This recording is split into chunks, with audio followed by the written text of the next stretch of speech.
आदरणीय आज के मुख्य अतिथि महोदय, नीर क्षीर विवेकी अध्यापक प्राध्यापकगण, समारोह में आए हुए अधिकारीगण, अन्य बुजुर्गों, माताओं और बहनों, आज का एक ज्वलंत विषय है जिस पर मैं अपने विचार रखना चाहूंगी। आशा है आप सब ध्यान से सुनेंगे और मेरा उत्साह बढ़ाएंगे। किसी भी त्रुटि के लिए क्षमा चाहूंगी। आज मैं जिस ज्वलंत समस्या की ओर आप सबका ध्यान दिलाना चाहती हूँ वो है महिला शोषण और सरेआम होती छेड़छाड़। आप सब दिसंबर 2012 में हुई दामिनी वारदात से पूरी तरह वाकिफ है और दुखी भी जरूर होंगे, लेकिन अब तक उसी घटना को सब भुला भी चुके होंगे। पर क्या वो भुला देने वाली घटना है? नहीं, बिल्कुल नहीं, क्योंकि आज हर घर में बेटी है, बहन है और ऊपर भी वैसे ही घटना की तलवार भी लगती है।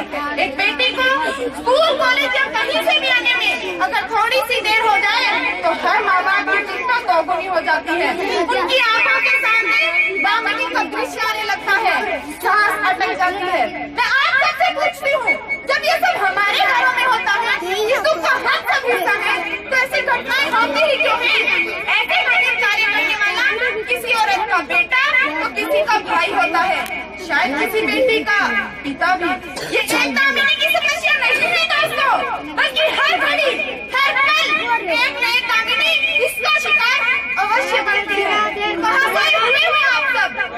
किस बीमारी का शिकार है हमारा पुरुष समाज, जो दरिद्री की इस हद तक उतर जाता है कि राक्षस और दैत्य के दोनों काम जाए? हम सब ये नहीं समझते कि इसका असर पूरी नारी जाति पर कितना भयानक पड़ता है।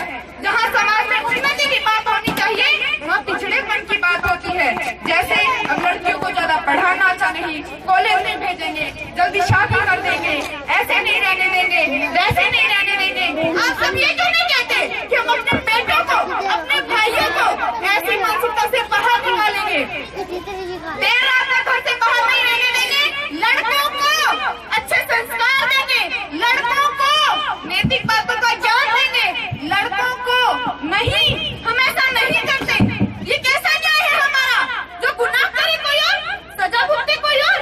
वैसे समाज में इस बीमारी को फैलाने में किसी हद तक हम स्वयं भी जिम्मेदार हैं, क्योंकि हम माता पिता की भी आजादी का गलत फायदा उठा लेते हैं, ऐसा दिखने वाले परिधानों का प्रयोग करते हैं। यहाँ तक कि हमारी विचारधारा भी अशोभनीय बन गई है। बस अगर हम इनमें सुधार कर लें और समाज को सभ्य बना दें तो पाक साफ तस्वीर बन सकती है।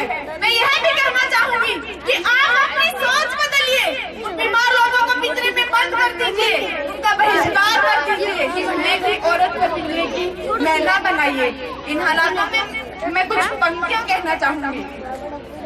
सतयुग का राम हो या कलयुग का नर, सतयुग का राम हो या कलयुग का नर, खेला दोनों ने औरत को खिलौना समझकर। जब चाहा अपनाया, जब चाहा अपनाया, जब चाहा गुणगान किया जाता है। ये समाज औरत को कितना सताता है। बेशक हम आदर्शवादी थे, समाज को अपनी लीला दिखा रहे थे, पर दुखों का दूसरा नाम तो सीता बन ही गई। अब आप सोच रहे होंगे कि क्या बात है, जिसे देखो वही दामिनी जैसी घटनाओं का जिक्र करता है, पर मैं क्यों ना करूं? मैं भी एक लड़की हूँ, मैं भी उसी नारी जाति का हिस्सा हूँ। अपने सम्मान के अलावा मैं क्यों कोई दूसरी बात करूँ? और जिस समाज में मेरा सम्मान नहीं, वहाँ मैं क्यों न उस समाज को आईना दिखाऊं?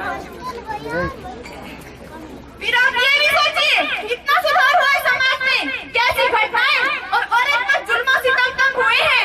नहीं, बिल्कुल नहीं।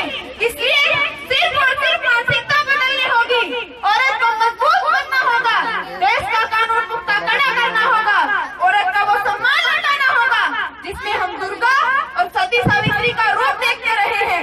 फिर नहीं दोहराई जाएगी समाज में दामिनी जैसी घटना, हमारे समाज को त्यागनी होगी। ये गली सड़ी और संकीर्ण